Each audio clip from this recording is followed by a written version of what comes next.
Welcome back. ప్రధానిగా నరేంద్ర మోదీ మూడోసారి ప్రమాణం చేశారు.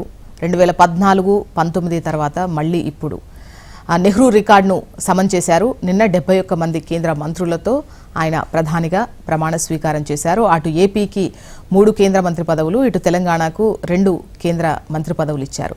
అయితే గత 2 పర్యాయాలు ఒక లెక్క, ఇప్పుడు ఒక లెక్క. ఎందుకంటే అప్పుడు బీజేపీకి మాత్రమే పూర్తి మెజారిటీ ఉన్నటువంటి సిచ్యువేషన్. ఎన్డీఏ కూటమి విజయం సాధించినప్పటికీ అక్కడ పూర్తి మెజారిటీ బీజేపీది ఉన్నటువంటి క్రమంలో ఒక లెక్క. ఇప్పుడు పూర్తి స్థాయి సంకీర్ణ ప్రభుత్వం అని చెప్పొచ్చు. మెజారిటీ ఉన్నప్పటికీ, ఇంకా చెప్పాలంటే ఎక్కువ స్థానాలు వచ్చినప్పటికీ సంకీర్ణ ప్రభుత్వం ఏర్పాటైంది. ఇప్పుడు ఎన్డీఏ కూటమి అధికారంలో ఉంది. మరోవైపు బలమైన ప్రతిపక్షం కూడా ఉంది.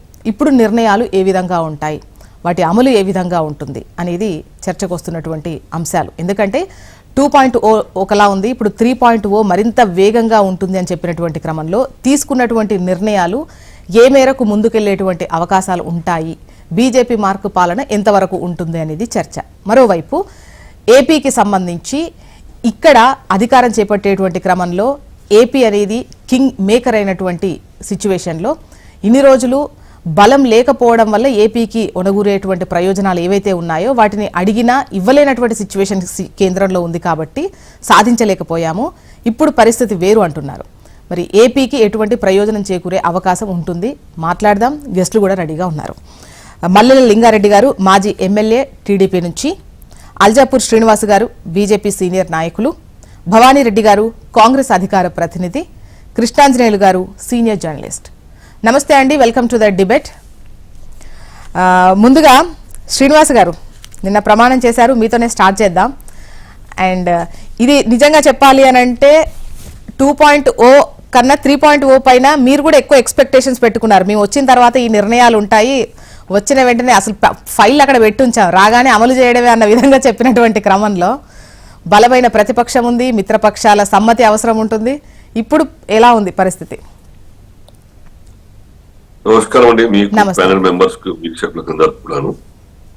ఇప్పుడు భారతీయ జనతా పార్టీ ఆలోచన విధానం మిగతా ఎన్డీఏ పార్ట్నర్ తెలియకని కాదు. ఏదైతే మేము చేయబోతా ఉన్నామో వాళ్ళందరికీ కూడా మా ఆలోచన షేర్ చేసుకుని ఉంటాం. మా నాయకులు మోదీ గారి యొక్క ఆలోచన, బీజేపీ ఆలోచన, ఈ దేశం అన్ని రంగాల్లో ఏకకాలంలో డెవలప్ కావాలి, సమాంతరంగా డెవలప్ కావాలి, సురక్షితంగా ఉండాలి, ఐకమత్యంగా ఉండాలనే ఆలోచన మా యొక్క కాన్సెప్ట్. సో దీంట్లో మిగతా పార్టీలందరూ, అలై పార్టీస్ అందరూ కూడా అబ్జెక్షన్ చేసేటువంటి పరిస్థితి ఉండదు. ఇప్పుడు మొన్న కౌంటింగ్ తర్వాత, డిక్లేర్ అయిన తర్వాత కూడా ఆయా ఎన్డీఏ పార్ట్నర్స్ తోని కూడా ఇంటర్నల్ గా మోదీ గారు సమావేశం కూడా చేయడం జరిగింది. ఏం చెయ్యాలి 100 రోజుల్లో ఆ టార్గెట్ అనేది షేర్ కూడా చేసుకోవడం జరిగింది. అవన్నీ కూడా డీటెయిల్స్ బయటికి రాకపోవచ్చు, కానీ పార్ట్నర్స్ అందరికి చెప్పినారు. వారు కూడా అంతే ఉత్సాహంతో మోదీ గారి ఆలోచన అమలు చేయడానికే సహకరిస్తామని చెప్పేసి మేజర్ 2 పార్టీలు, తెలుగుదేశం మరియు జనతాదళ్, నితీష్ కుమార్ గారు మేజర్, వాళ్ళ ఆ 2 పార్టీలు పెద్దవి ఉన్నాయి మాతో పాటుగా. సో వాళ్ళు మిగతా అందరూ కూడా సపోర్ట్ చేయడానికి సిద్ధంగా ఉన్నారు. ఓపెన్ కూడా వాళ్ళు ఇద్దరు మాట్లాడుతా ఉన్నారు. అన్ని రంగాల్లో డెవలప్ కావాలంటే అది మా అందరి బాధ్యత. కేవలం బీజేపీ కాదు, మేము కూడా ఈ యొక్క యజ్ఞంలో పాలు పంచుకుంటామని చెప్పేసి చెప్పడం జరిగింది. మీరు తప్ప ఈ దేశంలో ఇంకా వేరే నాయకులు ఎవరు లేరు. కాంగ్రెస్ పార్టీతో కాలేదు, చెయ్యరు కూడా. కాబట్టి మీరే ముందుకు రండి, మేము చేస్తాం, సపోర్ట్ చేస్తామని చెప్పేసి నితీష్ కుమార్ గారు ముందు తీసుకునే నిర్ణయాలు ఈవెన్ కాంగ్రెస్, ఇండి కూటమి కూడా సపోర్ట్ చేయాల్సి ఉంటుంది.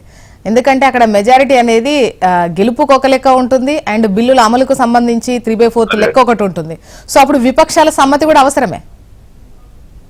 విపక్షాల సమ్మతి కూడాను, ప్రజాహితం, దేశహితం కోసం మేము ప్రపోజ్ చేసినట్టు బిల్స్ మీద వాళ్ళు సపోర్ట్ చేయకుంటే వాళ్ళే ప్రజల్లో పంచన పడతారు కదా.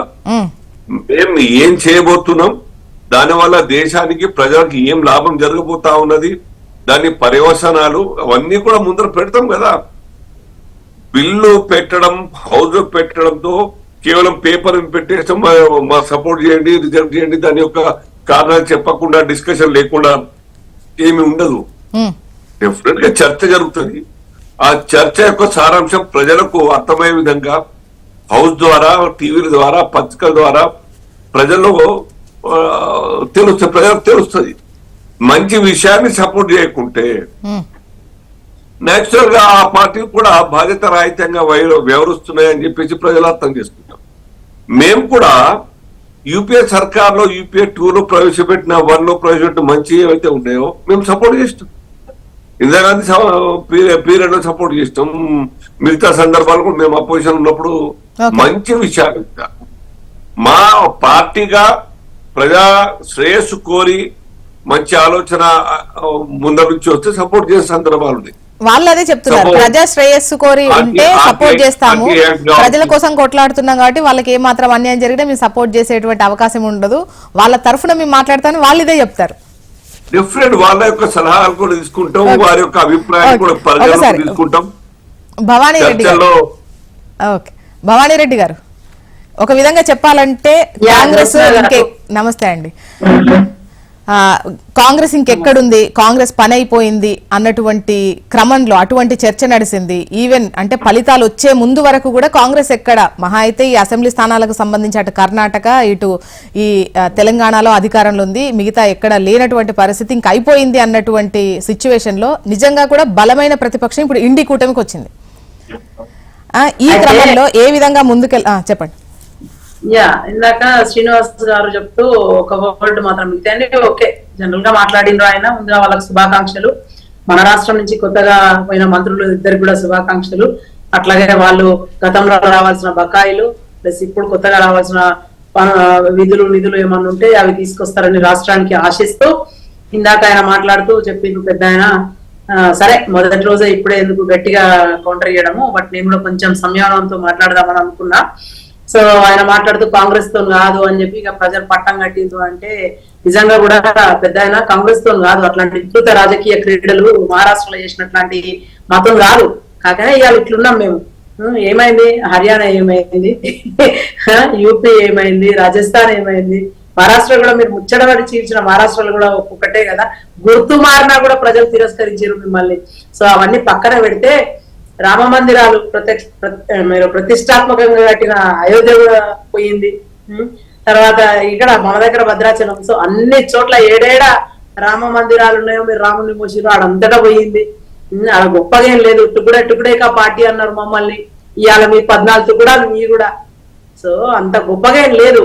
బట్ ఆ ఉన్నంతలా మీరు అన్నట్టుగా మేజర్ పార్టీలు ఏవైతే మీకు వచ్చి వంతవాడుతున్నాయో వాళ్ళందరినీ కూడా సంయమనం చేస్తూ సరే ప్రతిపక్షంగా ఉన్న మేము ఇప్పుడు మా బాధ్యత కూడా ఉంటది అన్నారు. వెరీ గుడ్, మాది కూడా ఉంటది. ప్రజాభిష్టం మేరకు మీరు పాలన అందిస్తే బానే ఉంటది. మీరు గొప్ప చేసినాము, అన్ని చేసినాము 2 సార్లు, అందుకే 3వ సారి అట్లేం చేయలేదు. మీరు చేసిన అన్ని దేశం మొత్తం చూస్తూనే ఉంది. బట్ అయినప్పటికీ కూడా మంచి చేస్తారని అనుకుంటూ ఆకాంక్షిస్తూ మీకు మరొకసారి భవానీ రెడ్డి గారు ఉన్న చోట కంటిన్యూస్ గా ఉన్న చోట కొన్ని చోట్ల వ్యతిరేకత వస్తుంది, కొన్ని చోట్ల లేని దగ్గర కూడా బీజేపీ పుంజుకున్నటువంటి పరిస్థితి ఉంది. ఈ లెక్కలో ఏ విధంగా బీజేపీ అంటే టోటల్ గా వ్యతిరేకత ఉంది అని మనం చెప్పగలుగుతాం? ఒకవైపు అంటే పూర్తి స్థాయిలో అంటే ఇండివిజువల్ గానే బీజేపీకి మంచి స్థానాలే వచ్చాయి, అంటే అధికారం చేజిక్కించుకునేటువంటి అవకాశం ఒక ఇండివిజువల్ గా రాకపోయినా కూడా నా అబ్కి బార్ 400 బార్, అబ్కి బార్ 400 బార్ అంటే ఏడొచ్చింది. 400 బార్ ఏడైంది. కాంగ్రెస్ కూడా మంచి పర్ఫార్మెన్స్, అధికారం మాదే ఉంది కదా. అలా అంటే కాంగ్రెస్ కూడా అధికారం మాదే, ఖచ్చితంగా బీజేపీ పట్ల పూర్తి వ్యతిరేకత ఉంది, ఈసారి అధికారం మాదే అని మీరు కూడా అన్నారు. అంటే నేను అదే చెప్తా ఉన్నా, అంటే దేశంలో ప్రజలను మరి అట్లా మీరు ఏం చేసిండ్రో ఇప్పటి కూడా పక్క రాష్ట్రం గురించి ఇంకా మనం రోజు వింటూనే ఉన్నాం, అట్లెట్లా అని. సో వాళ్ళు చేసేటి అన్ని గబ్బే ఉంటాయి వాళ్ళవి. నేను అదే చెప్తా ఉన్నా, వాళ్ళు గొప్ప చేసింది ఏం లేదు, కొన్న పిఎస్సీలు తెచ్చింది ఏం లేదు, వాళ్ళు ఎంప్లాయ్మెంట్ ఇచ్చింది లేదు, ఏం లేదు. బట్ జనాలను మభ్య పెట్టడంలో వాళ్ళు ముందున్నారు, వాళ్ళు చేసేది కరెక్ట్ అని మెప్పించరు అని నేను అదే చెప్తా ఉన్నా కదా. అట్లాంటివి మాత్రం కాంగ్రెస్ చేసుకోలేకపోయింది. మేము చెప్పిన మేనిఫెస్టోని ప్రజల్లోకి తీసుకెళ్ళలేకపోయినామేమో అనిపిస్తుంది ఒక్కోసారి. బట్ అదే చెప్తా ఉన్నా, ఫైనల్ గా చేస్తే వాళ్ళు చేసింది ఏం లేదు, 0 అని చెప్తా ఉన్నాం. కానీ ప్రజల్ని మాత్రం మెప్పించారు. అంటే ఎమోషన్స్ ని క్యారీ చేస్తూ ప్రజల్ని ఓట్లు అడిగిను, ప్రజలు కూడా దానికి ఒక ఇంత వంత వాడిన అని చెప్పొచ్చు. మొత్తానికి ఏదైనా జరగచ్చు. వాళ్ళు అనుకుంటున్నంత ఎమోషన్స్ విషయానికి వస్తే చెప్తున్నారు అయోధ్యలో గెలవాలి వాళ్ళు. అంటే ఫైజాబాద్ లో వాళ్ళు గెలవాలి. వాటి వల్ల వర్కౌట్ అయితే డిస్పైట్ ఆఫ్ దట్ ఓడిపోయిందనే చెప్తా ఉన్నాము. అదే చెప్తా ఉన్నాం, డిస్పైట్ ఆఫ్ దట్ మిగతా చోట్ల వర్కౌట్ అయింది, అక్కడ వర్కౌట్ కాలేదంటే దాన్ని ఎంత ప్రతిష్టాత్మకంగా తీసుకున్నారు, అక్కడ కూడా పోయింది. అంటే చెప్తా ఉన్నాం, మీరు ఏదైతే చేద్దాం అనుకున్నారో అవన్నీ చెప్పిండ్రో అవి చెయ్యండి అనే చెప్తా ఉన్నాం. మీరు ఏం చేస్తాము అన్నారు, ఉద్యోగాలు ఇస్తాము అన్నారు, ఇయ్యలేదు. ఫస్ట్ టైం వచ్చినప్పుడైతే జన్ధన్ ఖాతా అన్నారు, దాని పైసలు పడతాయి అన్నారు, అవి పడలేదు. సో ఇవన్నీ కూడా అభూత కల్పనలు అన్ని బంద్ చేసి పరిపాలన సక్రమంగా చేస్తే బానే ఉంటది అనుకుంటున్నాం. రాష్ట్రాలుగా మనకు రావాల్సినవి కూడా అందిస్తే బానే ఉంటాయి అని చెప్తా ఉన్నాం. విభజన చట్టంలో ఇచ్చిన హామీలు ఇంతవరకు పర్టికులర్ గా ఏపీ వైపు మాట్లాడదాం. లింగారెడ్డి గారు ఫస్ట్ టర్మ్ లో మీరు బీజేపీతోనే కలిసి ఉన్నారు. అప్పుడు అధికారంలో బీజేపీ ఉంది. ఆ తర్వాత ఇవ్వలేదు అని చెప్పేసి పక్కకు జరిగారు. ఇప్పుడు మళ్ళీ కావాల్సినంత మెజారిటీ అంటే మీ భాగస్వామ్యం ఉంటే తప్ప అధికారం లేనటువంటి సిచ్యువేషన్ లో ఇప్పుడు కింగ్ మేకర్ అయిన పరిస్థితుల్లో ఏపీ ఎక్స్పెక్టేషన్స్ ఎట్లా ఉన్నాయి? ముఖ్యంగా టీడీపీ ఎక్స్పెక్టేషన్స్ ఏమున్నాయి? ఏం తేగలుగుతారు? మీకు శ్రీనివాస్ గారికి, కృష్ణాంజలి గారికి నమస్తే అండి. బాలరాజు గారికి అందరికీ నమస్కారం. ముందుగా నిన్న కేంద్ర మంత్రులుగా ప్రమాణ స్వీకారం చేసినటువంటి రామ్మోహన్ నాయుడు గారికి, పెమ్మసాని గారికి, తర్వాత శ్రీనివాస్ వర్మ గారికి, తెలంగాణ నుంచి మరి కిషన్ రెడ్డి గారు, బండి సంజయ్ గారు అందరికి కూడా హృదయపూర్వక అభినందనలు తెలియజేస్తూ, ముఖ్యంగా మీరు అన్నట్లు మీ కేంద్రంలో ఎన్డీఏలో ఉన్నాము, తర్వాత ఇప్పుడు మంత్రివర్గంలో కూడా ఉన్నాం కాబట్టి సహజంగా ఆంధ్ర రాష్ట్ర ప్రజలు ప్రత్యేక హోదా కానీ, వైజాగ్ రైల్వే జోన్ కానీ, లేకపోతే స్టీల్ ప్లాంట్ ప్రైవేటీకరణ విషయం కానీ, కడప స్టీల్ ప్లాంట్ నెలకొల్పే విషయం కానీ, ఇంకా చాలా విషయాలు ఉన్నాయి. చాలా మరి మౌలిక సదుపాయాలకు సంబంధించినటువంటి ప్రాజెక్టులు ఉన్నాయి. 6 లైన్ రోడ్లు కానీ, రైలు సంబంధించినట్టు కానీ, ఎయిర్పోర్ట్లు కానీ, సీపోర్ట్లు కానీ, లేదా ముఖ్యంగా పెట్టుబడులు, ప్రత్యేక హోదా, పెట్టుబడులు, రాయితీలు, ఎక్స్టర్నల్లీ ఎయిడెడ్ ప్రాజెక్ట్స్ ఉంటాయి. విదేశాల నుంచి కానీ డబ్బులు వచ్చేది అంటే తక్కువ వడ్డీకి వచ్చేటుంటాయి, లేదంటే 90% సబ్సిడీతో కూడినటువంటి ప్రాజెక్టులు, లేదా వడ్డీ లేకుండా వచ్చేటువంటి ప్రాజెక్టులు, ఇవన్నీ చాలా రకాలైనటువంటి ప్రాజెక్టులు కేంద్ర ప్రభుత్వం నుంచి ఆంధ్రప్రదేశ్కు రావాల్సినటువంటి అవసరం ఉంది. ముఖ్యంగా ఏంటంటే సరే బీజేపీ వచ్చేసింది మా జాతీయ విధానము, ప్రత్యేక హోదా అనేది ఉన్నప్పటికీ కూడా మిగతా రాష్ట్రాల పరిస్థితులు లేదు, ఈ రాష్ట్రం పరిస్థితి లేదు. ఇది రాష్ట్రము విభజనకు గురైంది. విభజనకు గురైనప్పుడు ఆదాయం వచ్చేటువంటి హైదరాబాద్ చుట్టుపక్కల 5-6 జిల్లాల్లో అన్ని కూడా తెలంగాణకి వెళ్ళిపోయినాయి అనమాట. రాజధాని కావాలా, ఆదాయం కోల్పోయినాము. తర్వాత ఇక్కడ ఉన్నటువంటి పాత జిల్లాల్లో రాయలసీమలో 4 జిల్లాలు కానీ, ప్రకాశం జిల్లా కానీ, అక్కడ ఇప్పుడు లింగారెడ్డి గారు అదే ఫస్ట్ టర్మ్ లో కూడా మీరు ఉన్నారు కదా, ఇవి కోల్పోయింది టీడీపీ వచ్చింది విజయనగరం కూడా. కాబట్టి మేము మా పార్టీ తరఫున తప్పకుండా ప్రత్యేక హోదా కానీ, మిగతా విషయాలు కానీ, రాష్ట్ర అభివృద్ధికి, ఎందుకంటే అప్పుల పాలైపోయింది రాష్ట్రం. 18 లక్షల కోట్ల అప్పుల పాలై ఉద్యోగులకు నెలకు ప్రతి నెల 1వ తారీఖు జీతాలు ఇవ్వలేని పరిస్థితులు ఉన్నాయి. కాబట్టి ఇవన్నీ కూడా ముందుకు తీసుకొని పోతాం. తప్పకుండా కేంద్ర ప్రభుత్వాన్ని లేకపోతే ఎన్డీఏని కానీ వాళ్ళపైన మరి ఒత్తిడి పెంచి రాష్ట్రానికి కావాల్సినటువంటి మేలు సాధిస్తాం. చంద్రబాబు నాయుడు గారు ముఖ్యమంత్రి అయినారంటేనే ప్రజలు సహజంగా ఆశపడతారు. ఈయన విజన్ ఉండేటువంటి నాయకుడు, దూరదృష్టి ఉంది. విభజన తర్వాత రాష్ట్రాల్లో ఉండేటువంటి రాష్ట్రాన్ని కొంతవరకు గట్టెక్కించారు. ముఖ్యంగా పోలవరం ఇవన్నీ ఉన్నాయన్నమాట. ఉదాహరణకు మాకు కడప బెంగళూరు రైల్వే లైన్ రాలేదు, అది మేము మొదలు పెట్టాము మా ప్రభుత్వంలో. గత ప్రభుత్వంలో అది నాశనం అయిపోయింది. ఇప్పుడు ముఖ్యంగా స్టీల్ ప్లాంట్ కావాలి మాకు.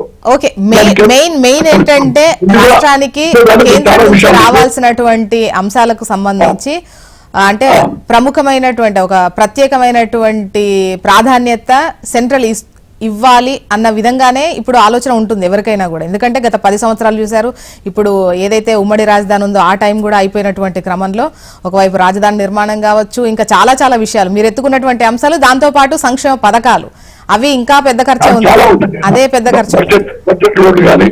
చాలా ఉన్నాయి.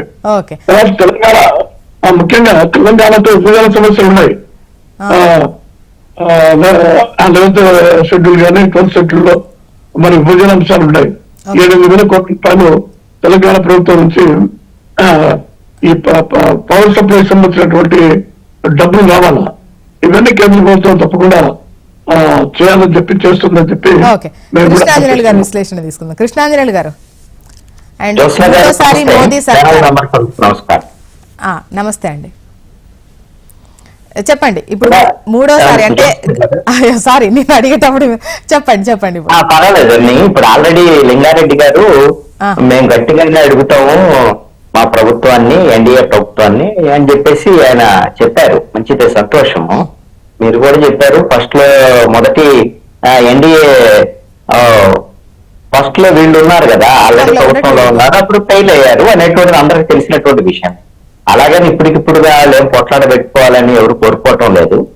ఒక సంతోషకరమైనటువంటి విషయం ఏమిటంటే ఆంధ్రప్రదేశ్ కి కేంద్రంలో ఎన్డీఏ పూర్తి స్థాయి బలం లేకుండా బీజేపీకి మిత్రుల సహకారంతో ఆంధ్రప్రదేశ్ లో ఉండేటువంటి తెలుగుదేశము జనసేన సహకారం ఖచ్చితంగా అవసరమైనటువంటి పరిస్థితి ఈ రోజున బీజేపీకి ఉంది. కాబట్టి రాష్ట్రానికి హక్కుగా రావాల్సినటువంటి వాళ్ళేమి మెహర్బానీ కోసమో లేదా మనం అడిగితే ఇచ్చామో ఇలా కాకుండా మన హక్కుగా రావాల్సినటువంటి వాటిని ఖచ్చితంగా ఇస్తారు అని చెప్పేసి మనం ఆశించవచ్చు.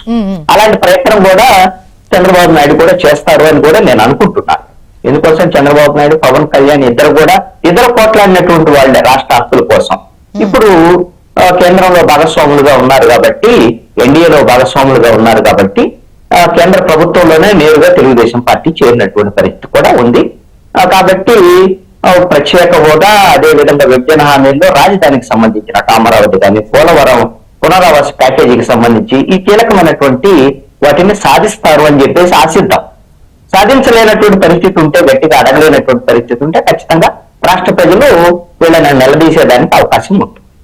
ఇది భవిష్యత్తులో జరిగేటువంటి పరిణామం, మనం వేచి చూడాల్సినటువంటి పరిస్థితి. అయితే ఇప్పుడు నరేంద్ర మోడీ 3.0 సంబంధించినటువంటి విషయంలో చాలా స్పష్టంగా వాళ్ళు గమనించాల్సినటువంటి అంశం వస్తుంది. చాలా ప్రజల తీర్పు అనేటువంటిది స్పష్టంగా ఉంది. ఆ తీర్పు ఏంటి అని అంటే బీజేపీ నైతికంగా ఓడి, దాంట్లో ఎటువంటి సందేహం లేదు. వాళ్ళు ఆ విషయాన్ని అంగీకరిస్తే మంచిది. అంగీకరించినప్పుడు వాళ్ళు వాస్తవ దగ్గరగా ఆలోచన చేయడానికి అవకాశం ఉంటుంది. ఎందుకు శ్రీనివాస్ గారు చాలా విషయాలు మాట్లాడారు బీజేపీ.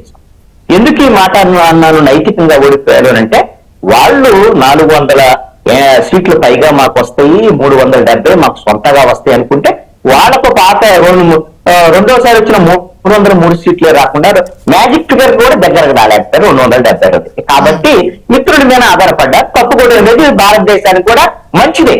ఎందుకంటే ఏ ప్రభుత్వం అయినా సరే ఒంటెద్దు పోకట్లకు వెళ్లకుండా, వాళ్ళ ఇష్టారాజ్యంగా వ్యవహరించకుండా ఇప్పుడు ప్రతిపక్షాలు కూడా బలంగా ఉన్నటువంటి పరిస్థితి ఉంది. కాబట్టి ఇప్పుడు ఖచ్చితంగా ప్రజోపకరమైనటువంటి విషయాలు, అలాంటి నిర్ణయాలు జరిగేదానికి అవకాశం ఉంటుంది. అయితే శ్రీనివాస్ గారు ఏమంటున్నారు, మా ఎన్డీఏ యొక్క విధానాలు తెలుసు, మా మిత్రులు కూడా తెలుసు, మేము చెప్పినట్టుగా వాళ్ళు వింటారు అని చెప్పేసి వాళ్ళ బీజేపీ విధానాలు ఏంటంటే ఇప్పుడు వరకు వాళ్ళ ఆర్టికల్ 370 అయినా, లేకపోతే ఈ రామ మందిరానికి సంబంధించినటువంటి విషయాలైనా, త్రిపుల్ తలాక్ అయినా కొన్ని నిర్ణయాలు తీసుకున్నటువంటి మాట వాస్తవమే. పౌరసత్వానికి సంబంధించినటువంటి దీనికి సంబంధించినటువంటి ఇప్పుడు వాళ్ళ లక్ష్యం ఏంటి అసలు వాస్తవంగా, భవిష్యత్తులో వాళ్ళు తీసుకోబోయే నిర్ణయాలు ఏంటి అని అంటే మీరు ఒకసారి గమనిస్తే వాళ్ళు తీసుకోబోయే అనేక సందర్భాలు ఇప్పుడు రాజకీయ ఎన్నికల ప్రచారాల్లో కూడా చెప్పారు. మేము ముస్లిం రిజర్వేషన్లకు సంబంధించినటువంటి అంశాలను సమీక్షిస్తాం, మేము మతపరమైన రిజర్వేషన్లకు వ్యతిరేకం అనేటువంటి దాని మీద చెప్పారు, ఎత్తేస్తామని చెప్పారు.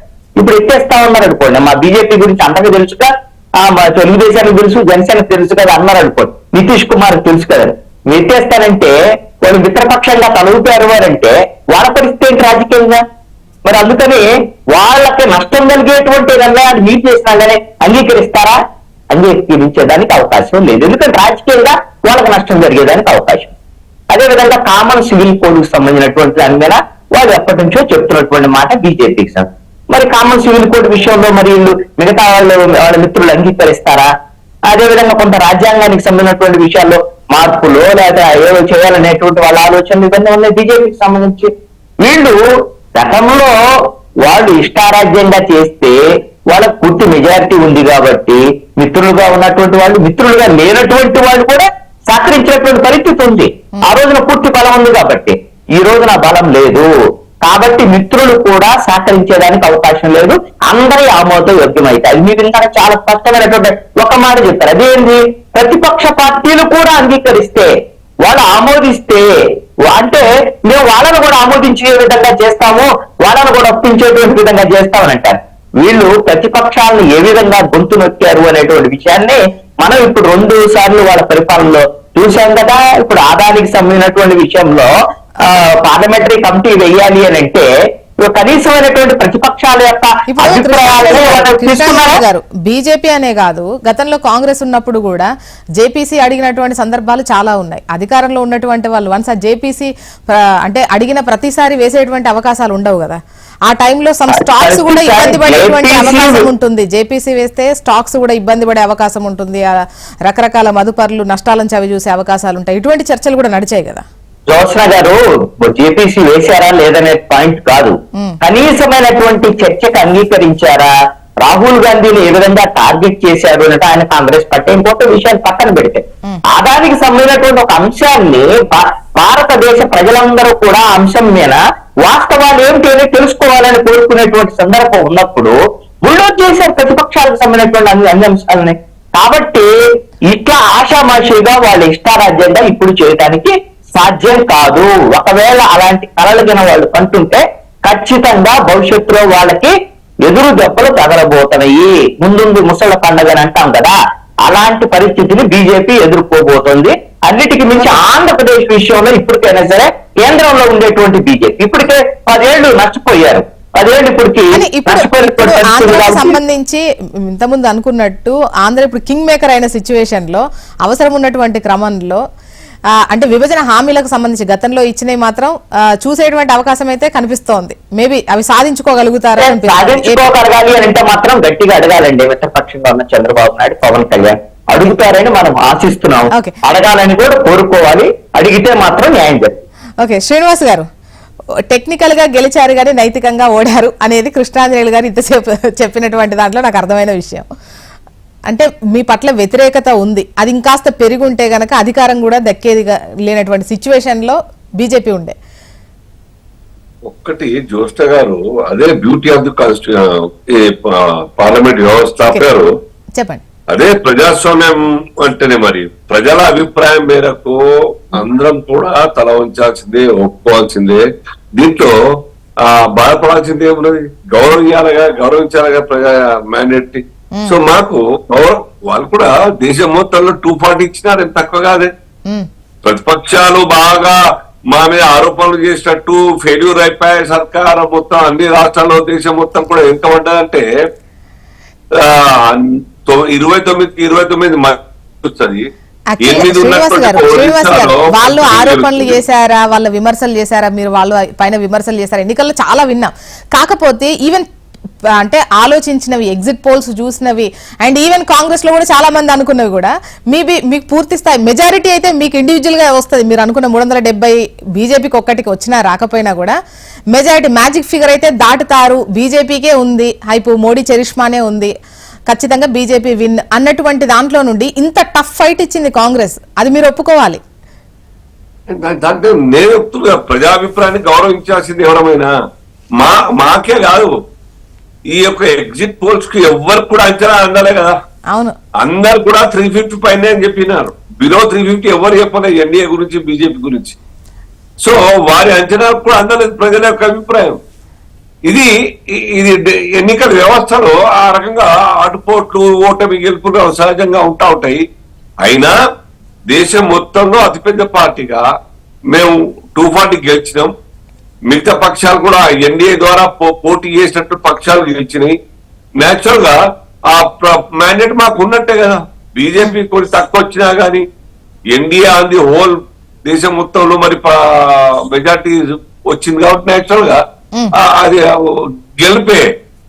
అయినా గెలవని చోట కూడా భారతీయ జనతా పార్టీ ఎన్డీఏ సర్కార్ పనిచేస్తుంది. ఓటు వేయని సెగ్మెంట్ కూడా డెవలప్మెంట్ యాక్టివిటీస్ ఆగవు. ఈ దేశం సంక్షేమం కావాలి, ఈ దేశం అభివృద్ధి జరగాలి. ఇది మా బాధ్యత, మా ఎన్డీఏ సర్కార్ యొక్క బాధ్యత. సో అనేక రకాల ఇప్పుడు కృష్ణాంజలి గారు మాట్లాడుతా ఉన్నారు, తెలుగుదేశం మాట్లాడతారా, నిలదీస్తారా, వెనకకొస్తారా ఇప్పుడు పరీక్ష తెలుగుదేశం గురించి. ఎన్డీఏ సర్కార్ ఇవ్వాలనిగా నిన్ననే ప్రమాణ స్వీకారం చేయడం జరిగింది. లేదు శ్రీనివాస్ గారు, ఇక్కడ ప్రెడిక్షన్ ఫస్ట్ టర్మ్ లో ఉన్నారు. కాకపోతే అప్పుడు వచ్చిన సీట్లైనా కూడా మీకు స్వతహాగానే మీ బలం ఉంది. మీరు చెప్పిన మాట ఒకవేళ మాకు కావాలంటే ఉంటే ఉండండి, పోతే పోండి అనే కాదు ఉన్న సిచ్యువేషన్. బట్ ఇప్పుడు అలా కాదు కదా. సో ఇప్పుడు ఏ విధంగా ఉంటది పొజిషన్, ఇప్పుడు అడుగుతారా లేదా వేచి చూడాలి, ఇప్పుడే ఎందుకు అని కూడా అన్నారు. కాకపోతే అందరికి ఆలోచన ఉంటది కదా, ఫస్ట్ టర్మ్ లో కలిసే ఉన్నారు, ఇప్పుడు మళ్ళీ కలిసారు మూడోసారికి. ఉంటది, ఆ అనుభవం కూడా మాకున్నది. ఓకే, 99 లో కూడా 98, 99 లో కూడా 23 పార్టీలతోనే సంకీర్ణ సర్కార్ నడిపిన అనుభవం ఉన్నది. మెజార్టీ ఉన్నా గాని గత సర్కార్ లో మొన్నటి వరకు మెజార్టీ మాకు ఇండిపెండెంట్ గా 303 సీట్లు ఉన్నా కానీ మా కుటుంబ సభ్యులు ఎన్డీఏ అనే కుటుంబానికి ఆయా పార్టీల యొక్క సపోర్ట్ మా ఎన్డీఏలో ఉన్న కారణంగా వాళ్ళని కూడా తీసుకెళ్ళడం మినిస్ట్రీస్ కూడా ఇచ్చినాం. ఎక్కడ పొరపక్షాలు రాలేదు, భేదాభిప్రాయం రాలేదు. ఏ ఒక్క పార్టీ కూడా అసంతృప్తితోనో ఇంకో రకంగా మా కారణంగా మా తప్పుల కారణంగా ఎప్పుడు పోలే. 1-2 పార్టీలు ఆయా రాష్ట్రాల్లో వాళ్ళ రాష్ట్రాల్లో రాజకీయ సమీకరణ చేత అలాంటి పార్టీలు కొన్ని పడిపోయే ఉండవచ్చు. కానీ వాజ్పేయి నాయకత్వంలో బీజేపీ కన్నా నరేంద్ర మోడీ నాయకత్వంలో బీజేపీ చాలా తేడా చూపించారులేండి శ్రీనివాస్ గారు. మీరు ఆ రోజున మిత్రులందరూ అభిప్రాయం తీసుకొని చేశారు. ఒక సీటు కోసం రాజీనామా చేసినటువంటి చరిత్ర కూడా బీజేపీకి ఉంది. కానీ ఇప్పుడు ఆ పరిస్థితి లేదు కదా, పార్టీలు గెలుస్తూ. భవానీ రెడ్డి గారు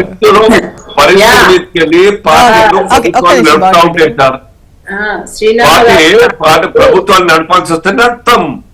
అప్పుడు ఒక సీట్ రాజీనామా చేయలేదు, ఇప్పుడు ఎందుకు మరి అనేక పార్టీలతో మీరు పొత్తులు నడిపిస్తున్నట్టే ఆ రోజు కూడా ఎన్డీఏతో నడిపించలేం మేము. సో ఇలాంటి పరిస్థితుల్లో 29 పార్టీలతో సంకీర్ణ ప్రభుత్వాన్ని మీరు నడిపించచ్చు, మేము పోతేనేమో అది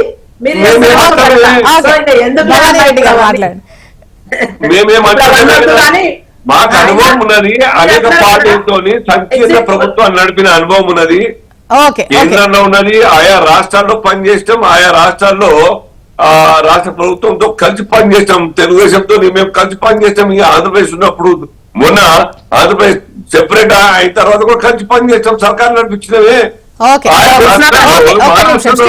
శ్రీనివాస్ గారు మళ్ళీ వాయిస్ తీసుకుంటాను. నిన్న మాట్లాడుతూ గొప్ప చెప్పిండ్రు, అదేంటి ఎగ్జిట్ పోల్స్, ప్రీ పోల్స్ అని. కానీ అవన్నీ మాకు నమ్మకం లేదు. కానీ ఖచ్చితంగా వాళ్ళ నిఘా వర్గాలు అయితే చెప్పుకుంటాయి 200 దాటవు, వచ్చిన 200 అంతే అని వాళ్ళకి తెలిసి కూడా మీరు అన్నారు అదే మదుపర్లను ఇట్లా చేసిండని. ఎగ్జాక్ట్లీ 30 లక్షల కోట్లు ఇలా నష్టపోయిండ్రు వాళ్ళందరూ కూడా. ఎట్లా పెట్టమని చెప్తారని, ఇన్వెస్ట్ చేయమని సాక్షాత్ అమిత్ షా గారే చెప్పిండ్రు. Is that the way? చేయొచ్చా అట్లా? అంటే ఇవాళ వాళ్ళ అవన్నీ పెద్ద మాట, అవన్నీ పెద్ద ముచ్చట్లు. కానీ అమిత్ షా గారు చెప్పిండ్రు, మీకు ఇప్పుడు నేను తీసి పెడతా, వీడియో తీసి పెడతా, పంపిస్తుంది.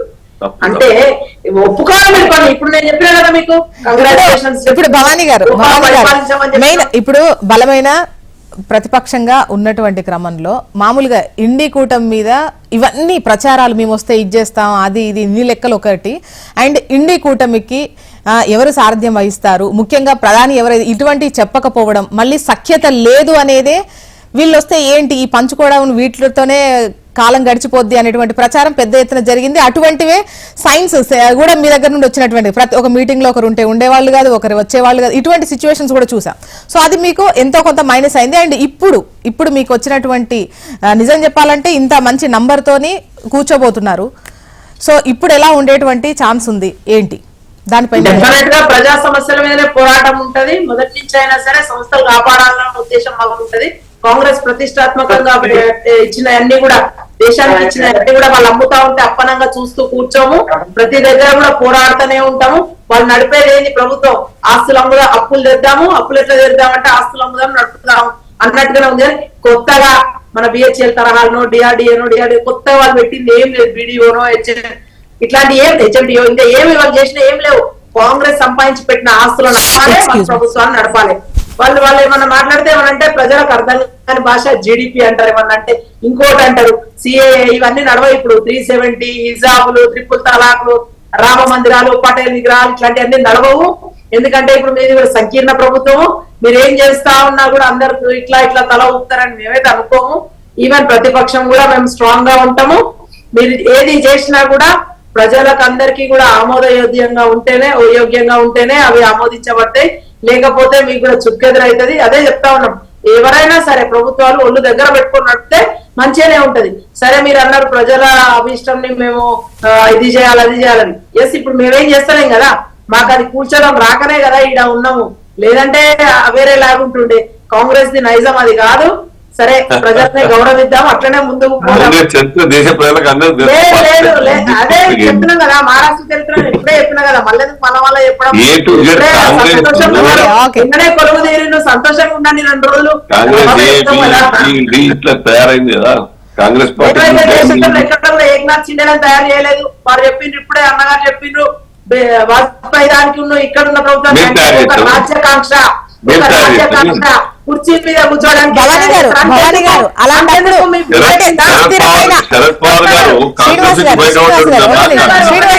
శ్రీనివాస్ గారు, భవానీ గారు మీకే ఒక క్వశ్చన్. ఇప్పుడు షిండే గారు ఇవన్నీ అంటున్నారు కదా, ఇప్పుడు మీకున్నటువంటి నెంబర్ లో మీరు కూడా కాపాడుకోవడం, ఎందుకంటే సుస్థిరమైన అంటే అలాంటి బీజేపీ నైజం పూర్తి స్థాయిలో అదే అయితే కనుక ఇప్పుడు మిమ్మల్ని ఇండి కూటమిలో ఉన్న వాళ్ళని కాపాడుకోవడం కూడా మీకు పెద్ద టాస్కే అవుతుంది. అదే ఓకే. ఎందుకంటే ఇప్పుడు ఎవరైనా చేయడం చెప్తున్నాం కదా, ఇట్లాంటి రాజకీయము దాన్ని వాడలేం. కానీ అట్లయిన టైంలా ఒకప్పుడు ఉన్న రాజకీయాలు వేరు. ఈ ఇంటి మీద కాక ఇంటి మీద వాళ్ళకపోతుండే. ఒక ఊర్లో పోతే ఇది పలానా టీడీపీ పార్టీ ఇల్లు, ఇది కాంగ్రెస్ ఇల్లు అని ఇట్లా తెలుస్తా ఉండే. ఇది ఎక్కడ తీయాలి? ఇండ్ల నుంచి అళ్ళకి, అళ్ళ నుంచి ఇళ్లకు అవి నడుస్తూనే ఉన్నాయి. అదే చెప్తున్నా, ఇంత బాధైతుంది. కొత్తగా రాజకీయాలలోకి వచ్చి అలాంటి వాళ్ళందరూ కూడా బాధపడాల్సిన సందర్భమే ఇది. అయినప్పటికీ కూడా సరే ఇప్పుడు ఏర్పరిచిన ప్రభుత్వం అదే అంటున్నాం కదా, మేము ఏం మాట్లాడతలేము. ఇందాక నేను అడగబోయే క్వశ్చన్ ఐ ఫర్గాట్ అండ్ మళ్ళా గుర్తుకొస్తారు అడుగుతా. అంటే వాళ్ళు యూ ఇంటరప్టెడ్ మీ అంటే వాళ్ళు ఏదో గొప్పగా చేసినాం, గొప్పగా అంటే ఏం చేయలేదు. వాళ్ళ దాంట్లో ఇప్పుడు ఐ రిమెంబర్, మరి వాళ్ళు పెట్టిన వయస్సే ఎంతనా 74 75 వాళ్ళు అన్నారు. మరి మోడీ గారు అర్హుడేనా? అంటే 3వ సారి ఆయన ప్రధాని పీఠం మీద ఎక్కొచ్చా అంటే ఇంకా లేదా?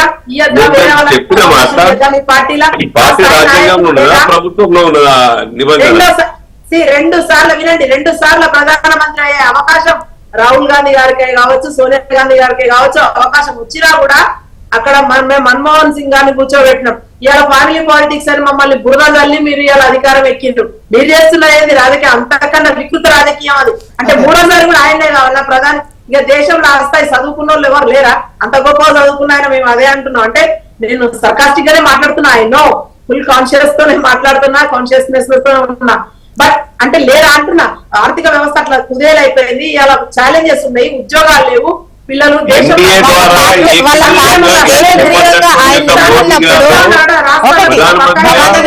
భవానీ గారు ఇప్పుడు ఎన్డీఏ ఏకగ్రీవంగా ఎన్నుకున్నది ఆయన.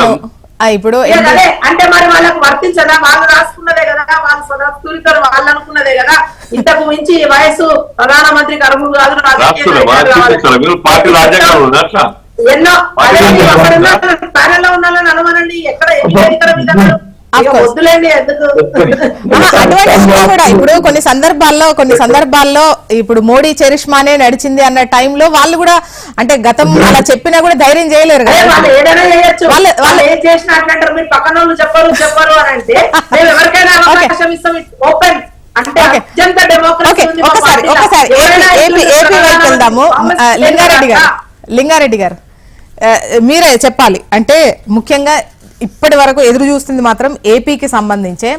అక్కడ బలంగా వినిపించిన ఒకటి అభివృద్ధి, రాజధాని. ఈ రెండిటి మీద ఎన్నికలు జరిగాయా అన్నట్టుగా అక్కడ ఓటింగ్ జరిగింది. సీట్ల సంఖ్య కూడా ఆ విధంగానే మనకు కనిపించింది. అండ్ ముఖ్యంగా రాజధానికి సంబంధించి ఇవాళ పొద్దున్నే మన వార్త కూడా చదివాము, కంపలు తొలగిస్తున్నారు, షురూ చేశారు పనులు అని చెప్పేసి. అండ్ అసలు ఇప్పటి వరకు పార్టీలో ఎటువంటి చర్చ జరుగుతోంది, లైన్ ఎట్లా ఉంది డెవలప్మెంట్ కు సంబంధించి, రాజధానికి సంబంధించి? లింగారెడ్డి గారు వస్తుందన్న. ప్రధానంగా మనం చూస్తున్నాము, విభజన చట్టంలో కూడా ఏ క్యాపిటల్ ఉంది, 3 క్యాపిటల్స్ లేవు. చాలా మంది ఏమనుకుంటారంటే వైజాగ్ మారిపోతుంది రాజధాని అని చెప్పి అనుకుంటా ఉంటారు. అది చాలా తప్పు. ఇప్పుడు 33,000 ఎకరాలు భూములు ఇచ్చారు రైతులు. దానికి సంబంధించి 45,000 మంది రైతులు ఉంటారు. వాళ్ళతో ప్రభుత్వం ఒప్పందం చేసుకుంది. అది ఏ ప్రభుత్వం, టీడీపీనా లేకపోతే వైసీపీ ప్రభుత్వం అనేది కాదు. ఇక్కడ రాజధాని పెడతాము, మీరు విస్తరణ భూములు ఇవ్వండి, ల్యాండ్ పూలింగ్ కింద ఆ భూములు అభివృద్ధి చేసి దాంతో కొంత మీకు రెసిడెన్షియల్, కమర్షియల్ లేకపోతే ఇంకొకటో కేటగిరీ కింద పూర్తి అభివృద్ధి చేసి అన్ని మౌలిక సదుపాయాలు కల్పించి మీకు ఇస్తామని చెప్పి ఒక అగ్రిమెంట్ ఉంది. దాని ఇట్లా ఏ ప్రభుత్వం ఎట్లా వాల్యూట్ చేస్తుంది? ఆ రోజు జగన్మోహన్ రెడ్డి గారు అసెంబ్లీ అని చెప్పినారు, మేము కూడా విజయవాడ, గుంటూరు మధ్య రాజధాని పెట్టేదానికి ఏకగ్రీవంగా ఒప్పుకుంటున్నామని చెప్పిన తర్వాత కదా రాజధాని వచ్చింది. ఆ రోజు ఏకగ్రీవ తీర్మానమే అమరావతి రాజధాని అనేది ఏకగ్రీవ తీర్మానం. కాబట్టి వాళ్ళు రాజకీయ ప్రయోజనాల కోసమో, వాళ్ళ సొంత ప్రయోజనాల కోసమో. ఓకే, అది అయిపోయింది. ఇప్పుడు అయిపోయిన తర్వాత వచ్చిన రిజల్ట్ తోని మీరు ఉన్నారు. అదే ఇప్పుడు అమరావతిని అభివృద్ధి చేయాలి. అప్పుడు ఆల్రెడీ అసెంబ్లీ కానీ లేకపోతే కౌన్సిల్ కానీ హైకోర్టు, డీజీపీ ఆఫీస్, చాలా ఆఫీసులు చంద్రబాబు నాయుడు గారు కట్టారు. దాంతోనే కదా గత ప్రభుత్వం కూడా మన పరిపాలన కొనసాగించింది.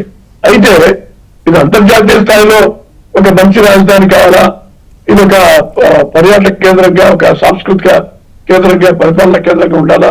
ఓకే, ఇవన్నీ ఒకటైతే సంక్షేమ పథకాలు ఏవైతే ఖచ్చితంగా చేయాల్సినవి, ఇంకా ఈ ప్రభుత్వం తప్పించుకోలేనివి, దానికి తోడు మీరు కూడా కొంచెం ఎక్కువగానే ఇచ్చారు. అంటే ఉన్న వాటికి కాస్త యాడ్ చేసే ఇచ్చారు. అది కూడా మీకు ఎక్కువ ఖర్చు అయ్యేటట్టు ఉన్నట్టు అనిపిస్తుంది. ఒకటండి, మొట్టమొదటిది దుబారా తగ్గించాలా, అవినీతిని తగ్గించాలా. మూడోది ప్రజలకు భారం లేనటువంటి ఆదాయాన్ని పెంచుకోవాలా. ఏదంటే అది పనులు చేసి ఛార్జీలు పెంచి ప్రజలను పీడించి బాధించి ఆదాయాన్ని పెంచుకునేటువంటి పద్ధతికి తెలుగుదేశం పార్టీ ప్రభుత్వం కానీ ఎక్కువగా ఒప్పుకో. ఆ విధంగా లేని ఆదాయాలు కానీ, సంపద సృష్టి కానీ, లేకపోతే పెట్రోల్ ద్వారా ఉత్పత్తి కానీ, దాని ద్వారా వచ్చేటువంటి ట్యాక్సులు కానీ చూడాలండి. సంక్షేమ పథకాలు అమలు చేయాలి, అభివృద్ధి చేయాలి, ఈ పన్నుల భారం తగ్గించాలి. అంటే మద్యం దానికి సంబంధించి ఆదాయం ఏదైతే పెంచుకున్నారో అది తగ్గించాలి. సెంట్రల్ నుంచి నిధులు పెద్ద ఎత్తున తేవాలి. ఖర్చుకి చెబుతున్న లెక్కకి, అంటే ఈ సోర్స్ ఎప్పుడు జనరేట్ అవుతుంది అమౌంట్, అదంతా అంటే ఆదాయ వనరులు అనేవి ఎప్పుడు స్టార్ట్ అవుతాయి ఏంటి అనేవి, వీటికి సంబంధించి మేబీ మాకు కూడా ఒక 2-3 నెలలు పోతే కానీ తెలియదేమో, దీని గురించి అంచనా వేయలేమేమో. ఎందుకంటే లెక్క బ్యాలెన్స్ ఎక్కడో కుదరట్లేదు. చూద్దామండి. అండ్ కృష్ణాంజనేయులు గారు, ఫైనల్ గా ఏంటి? జ్యోత్స్న గారు, ఇక్కడ 2,56,000 కోట్ల రూపాయల బడ్జెట్ లో కేంద్రం నుంచి మనకి ప్రతి సంవత్సరం కూడా బడ్జెట్ లో 70,000 కోట్ల రూపాయలు మనకు వస్తే ఏదో ఒక రూపంలో అనేటువంటి దాని మీద పెడుతున్నారు. అది మనం సగం కూడా సాధించలేకపోతున్నాం. కాబట్టి ఇప్పుడు కేంద్రంలో బలంగా ఉన్నారు కాబట్టి తెలుగుదేశం, జనసేన కూడా ఎన్డీఏ కూటమిలో, మరి బహుశా అలాంటి కేంద్రం నుంచి అవసరమైనటువంటి నిధులను సాధించుకోవాల్సినటువంటి అవసరం అయితే ఉంటది. అమరావతి విషయంలో తెలుగుదేశము, జనసేన, బీజేపీ కూటమి మేనిఫెస్టోలోనే పెట్టారు వాళ్ళు అమరావతి మేము రాజధానిగా ఉంచుతాం అనేటువంటి విషయాన్ని. కాబట్టి ఇప్పుడు కంపలు తొలగించడమో లేకపోతే ఇంకొకటో ఇది కాదు. ఇక్కడ అది ఎలా చేస్తున్నారు, మంచి పరిణామం. మేము అమరావతి కట్టుబడి ఉన్నామని చెప్పడానికి కేంద్రం నుంచి అమరావతికి అంటే రాజధాని నిర్మాణానికి అవసరమైనటువంటి నిధులు కేంద్ర ప్రభుత్వం ఇవ్వాలి అనేటువంటిది విభజన చట్టంలో చాలా స్పష్టంగా ఉన్నటువంటి అంశం. కనీసము అడ్మినిస్ట్రేటివ్ బిల్డింగ్స్ అయినా సరే పూర్తి స్థాయిలో నిర్మాణం జరగాలంటే 48,000 కోట్ల రూపాయలు కేంద్రం నుంచి మనం తెచ్చుకోవాల్సినటువంటి అవసరం ఉంది. దీనికి సంబంధించినటువంటి విషయంలో కేంద్ర ప్రభుత్వం నుంచి రాజధాని ఒకటి, పోలవరానికి పునరావాస ప్యాకేజీ, అదేవిధంగా రైల్వే జోన్ కు సంబంధించినటువంటి అంశం, వీటన్నిటి విషయాల్లో ఎంత తొందరగా మేలుకుంటే అంత మంచిదండి. ఎందుకు ఈ మాట అంటున్నానంటే ఈ ప్రభుత్వము 5 ఏళ్ల పరిపాలన ఉంటుందని చెప్పడానికి గ్యారంటీ లేదే. ఎందుకు మాట్లాడినాడు? ఆల్రెడీ మేము ఉన్నాం కదా, మా మిత్రులు ఉన్నారు కదంటే, మిత్రులతో కలిసి ఉండేటువంటి ప్రభుత్వాల పరిస్థితి ఎలా ఉంటుంది ఏంటండి? గతంలో మనం చాలా సందర్భాల్లో కూడా చూసాం. నిన్న మమతా బెనర్జీ ఒక స్టేట్మెంట్ ఇచ్చినటువంటి సందర్భం కూడా చూసాం. సమీప కాలంలో ఇండియా కూటమి అధికారంలోకి రాబోతుందని అనేకమైనటువంటి ప్రయత్నాలు జరుగుతూ ఉంటాయి తెర వెనక. ఎందుకంటే బీజేపీకి పూర్తి స్థాయి మెజారిటీ లేదు, మిత్రులపైన ఆధారపడ్డారు. నితీష్ కుమార్ లాంటి మిత్రులు కూడా ఉన్నారు. నితీష్ కుమార్ ఏ నిర్ణయం తీసుకుంటారో తెలియదు కాబట్టి చాలా జాగ్రత్తగా నేనేమంటానంటే, తెలుగుదేశం జనసేన తొందరపడి సాధ్యమైనంత వరకు రాష్ట్రానికి రావాల్సినటువంటి వారిని ఎంత తొందరగా తెచ్చుకుంటే అంత మంచిది అనేటువంటిది నా యొక్క అభిప్రాయం. ఫైనల్ ఏంటంటే, శ్రీనివాస్ గారు నాకు మాట్లాడుతూ మాకు కూటమికి సంబంధించినటువంటి అనేకమైనటువంటి ముఖ్యంగా టీడీపీకి ఇక్కడ సంఖ్య ఎక్కువ ఉన్నటువంటి క్రమంలో, అంటే ఎవరికి హెల్ప్ చేసినా, అంటే ఎవరికి సపోర్ట్ చేసినా కూడా వాళ్ళకి కావాల్సినవి ఇస్తేనే సపోర్ట్ చేసేటువంటి సిచ్యువేషన్ లో ఇప్పుడు టీడీపీ ఉంది, బెటర్ పొజిషన్ లో ఉంది. సో వాళ్ళు అడిగితే ఖచ్చితంగా డిమాండ్ చేస్తే వాళ్ళు సాధించుకునేటువంటి స్థాయిలో ఉన్నారు. నేను ఎందుకు ప్రభుత్వం అనేటువంటి దాని మీద ఎందుకు అనుమానాలు వ్యక్తం చేశా అంటే, ఇప్పటికే ఇండియా కూటమి వాళ్ళు నితీష్ కుమార్ సంప్రదించారని చెప్పేసి నితీష్ కుమార్ పార్టీకి సంబంధించినటువంటి వాళ్ళు మాట్లాడారు. కాంగ్రెస్ దానికి చెప్పకపోయినా ఇక్కడ ఏంటంటే అనేకమైనటువంటి ప్రయత్నాలు జరుగుతాయి. బీజేపీకి బలం లేదు కాబట్టి. అందుకనే ఇంకోటి మాకు కూటమికి సంబంధించిన అనుభవాలు ఉన్నాయని చెప్పి శ్రీనివాస్ గారు చెప్తున్నారు.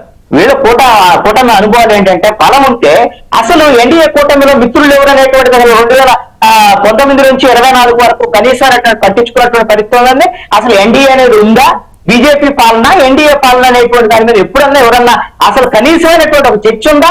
అసలు ఎన్డీఏ భాగస్వాములు ఎవరో కూడా తెలియకుండా పరిపాలన చేసినటువంటి పరిస్థితి. అంటే ఈ రకమైనటువంటి డిమాండ్ ఇప్పుడు టీడీపీకి కానీ అటు నితీష్ కు సంబంధించిన పార్టీకి ఉండడం వల్ల మేబీ ఫ్యూచర్ లో అంటే ఇంకా డిమాండ్ ఎక్కువ పెరిగేటువంటి అవకాశం ఉంది. ఇండియా కూటమిలోకి వస్తే మేము ఇవి ఇస్తాం, ఎన్డీఏ కూటమిలోనే ఉంటే ఖచ్చితంగా ఇవి చేస్తాం అనేటువంటి ఇంకా డిమాండ్ పెరిగే అవకాశం ఉంటుంది. నేను అనుకుంటున్నానండి, ఒకటి ఇండియా కూటమిలో నుంచి ఎవరు కూడా ఎన్డీఏ కూటమిలోకి వస్తారని నేను అనుకోవటం లేదు. వాళ్ళకి ఒక ఆశ కలిగింది ఖచ్చితంగా. ఇప్పుడు ఒక టీడీపీ గురించి వీటి గురించి అంటున్నాను. ఒకవేళ ముందుగా ఒకవేళ ఎన్డీఏ లేకపోతే ఇండియా అన్నప్పుడు అక్కడ కూడా డిమాండ్ వీళ్ళకే కదా, వీళ్ళు ఎటో వైపు జరిగితే కాదంటాం లేదు. అది ఇప్పుడు ప్రభుత్వాన్ని ఏర్పాటు చేసేటువంటి పరిస్థితి ఉంటుంది. ఒకటి ప్రభుత్వం కూలిపోతే లేక మధ్యంతర ఎన్నికలు వస్తాయి, ఇవన్నీ కూడా భవిష్యత్తులో తేలాల్సినటువంటి అంశాలు. ఒకటి మాత్రం నిజం, మొన్న తెలంగాణతో పాటు 6 రాష్ట్రాల ఎన్నికలు జరిగినటువంటి సందర్భంలో ఇండియా కూటమి కన్నా ఐక్యంగా ముందుకెళ్ళినటువంటి పరిస్థితి కన్నా ఉండి ఉంటే ఇప్పుడు ఖచ్చితంగా ఇండియా కూటమి విజయం సాధించి ఉండేది. ఎప్పుడైతే కేజ్రీవాల్ అరెస్టు లేకపోతే ఇవన్నీ వచ్చినటువంటి నేపథ్యంలో ఆ తర్వాత అందరూ ఇండియా కూటమిలో కలిసినటువంటి పరిస్థితి, లాస్ట్ మినిట్ లో కలిశారు తప్ప ఆ ఐక్యత లేకపోవటమే, ఇండియా కూటమిలో ఐక్యత లేకపోవటం వల్లే ఈ రోజున అత్యవసర సీట్లతో బీజేపీ ఇప్పుడు ఎన్డీఏ అధికారంలోకి వచ్చినటువంటి పరిస్థితులు ఉన్నాయి. ఆ విషయాన్ని జాగ్రత్తగా గమనించి వాళ్ళు ఆలోచించుకొని పరిపాలన చేస్తే బాగుంటది. కానీ మేము మా ఇష్టం వచ్చినట్టు చేస్తామంటే మాత్రం అంగీకరించేటువంటి పరిస్థితులు, అలాంటి అవకాశాలు కూడా లేవు ఎన్డీఏ. ఓకే, అని చూడాలండి. అంటే నిన్ననే ప్రమాణ స్వీకారం జరిగింది. 3.0 పాలన ఏ విధంగా ఉంటుందో మనకు ముందు తెలుస్తుంది. దానిపై కూడా మనం చర్చించుకుందాం ముందు. థ్యాంక్ యూ అండి, డిస్కషన్ లో పార్టిసిపేట్ చేసినందుకు కృష్ణాంజనేయులు గారు, భవానీ గారు, శ్రీనివాస్ గారు అండ్ లింగారెడ్డి గారు. థ్యాంక్ యూ అండి. ఇది ఇవాల్టి న్యూస్ అనాలిసిస్. చూస్తూనే ఉండండి హెచ్ఎం టీవీ. వార్త ఆగదు, నిజం దాగదు.